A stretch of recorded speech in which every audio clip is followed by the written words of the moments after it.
Hello everyone. Today we will be discussing questions from day 13 of the revision program. Question number 1. The Wavell Plan of 1945 provided for which of the following? Statement 1. Viceroy's Executive Council except the Viceroy and Commander-in-Chief would be the Indians. Statement 2. Equal representation of caste Hindus and Muslims. Statement 3. Partition of India. The Wavell Plan was a result of the Shimla Conference of 1945, which was a meeting between the Viceroy of India, Lord Wavell, and the major political leaders of British India at Shimla. So, in this meeting, there were certain plans to which both the Indians and the British Viceroy agreed to.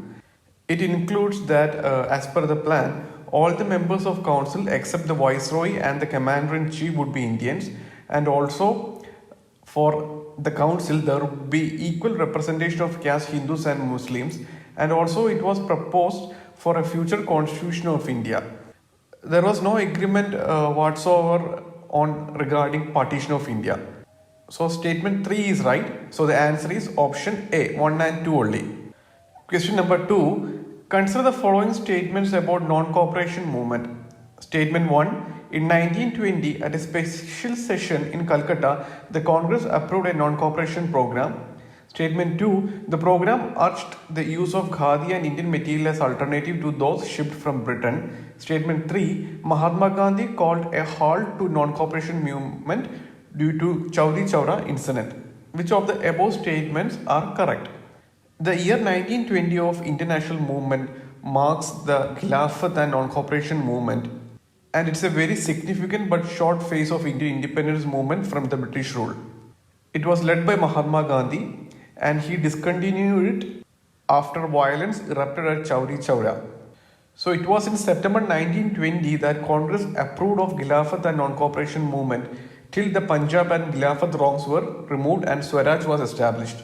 So the non-cooperation movement was to have many programs like boycott of government school, dispensation of justice through panchayats rather than relying on British authorities, then boycott of foreign clothes and replacing them with khadi. So the reliance was on local power and locally produced goods. So the answer is option D, 1, 2 and 3.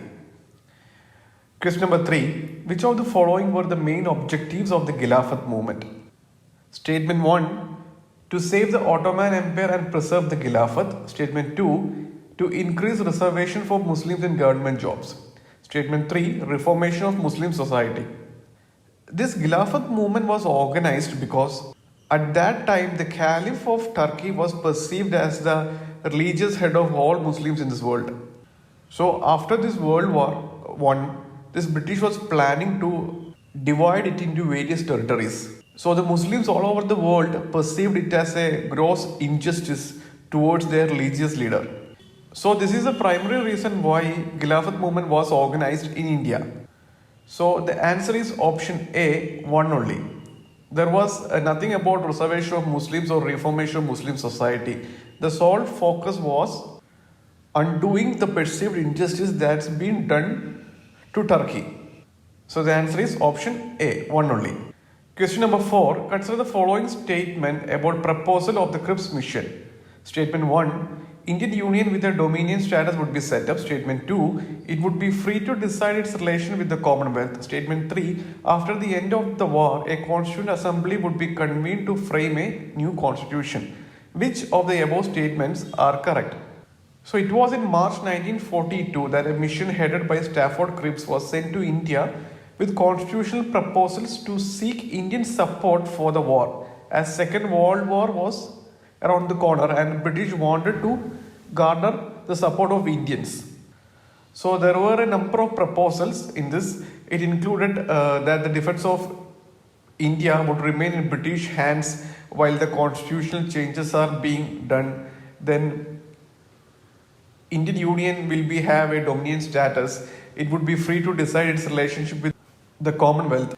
Also, it was agreed that after the end of the war, a constitutional assembly would be convened to frame a new constitution. So the answer is D, option D, 1, 2 and 3. Question number 5. Consider the following statements regarding Paika rebellion. Statement 1. It was an armed rebellion against the British Indian Company's rule in Odisha. Statement 2. Paika rose in rebellion under their leader Bakshi Jagatbandhu.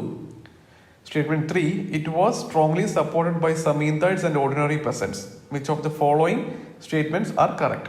The Paika rebellion is also called Paika Vidroha. It was an armed rebellion against the British East India Company's rule in Odisha in 1817. And there are many historians who consider this Paika rebellion as the first war of independence. These Paikas rose in rebellion under their leader Bakshi Jagatbandhu and projecting Jagannath as a symbol of Odia unity.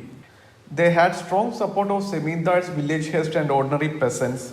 And this revolt, they attacked British symbols of power, setting ablaze police stations, administrative offices, and everything and anything they saw as a symbol of British colonialism. So the answer is option D, 1, 2 and 3. Question number 6. Consider the following statements about All India Kisan Sabha. Statement 1. It was formed by Sahajanand Saraswati in 1936. It was closely associated with Indian National Congress. Which of the following statements are correct? This All India Kisan Sabha was an important peasant movement during the national movement time. It was formed by Sahajanand Saraswati at Lucknow section of the Indian National Congress in 1936. Swami Sahajanand was elected as the president and N.G. Renga was the general secretary of this movement. Hence the answer is option C, both 1 and 2. Question number 7. Who among the following were involved with the formation of All India Trade Union Congress? And regarding this AITUC, it is the oldest trade union federation in India. It was formed in 1920 when the concept of socialism and workers' right started gaining ground along with the national movement.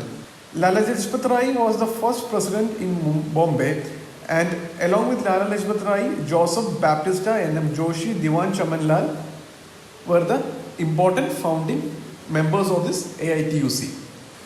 Hence the answer is D, 1, 2 and 3. Question number 8. Which of the following were included in the 14 points that Muhammad Ali Jinnah gave in March 1929? Statement 1. Federal constitution with residual powers to the provinces. Statement 2. 1/3 Muslim representation in central legislature. Statement 3. Federal constitution with residual powers to provinces. Statement 4. Provincial autonomy. Jinnah produced his 14 points in response to the Nehru report of 1929. And some important points are: he demanded full religious freedom to all communities, then the protection of Muslims' right in religion, culture, education and language. It also included separation of Sindh from Bombay. He also demanded constitutional reforms in northwestern frontier province and Baluchistan. Also, separate electorates were demanded by Jinnah. Rest of the points are given in the PDF attached below. Please go through them. The answer is option B, 1, 2, 3 and 4. Question number 9. Right to dim road project, sometimes seen in news, is developed by India in which country? This right to dim road project is part of India's plan to strengthen the logistics with our neighboring countries. It is implemented in Myanmar. Question number 10. Consider the following statement about Fugitive Economic Offender Bill. Statement 1. A person is declared as fugitive economic offender if it involves an amount of 100 crore rupees or more and has absconded from India. Statement 2. Properties abroad are liable for confiscation.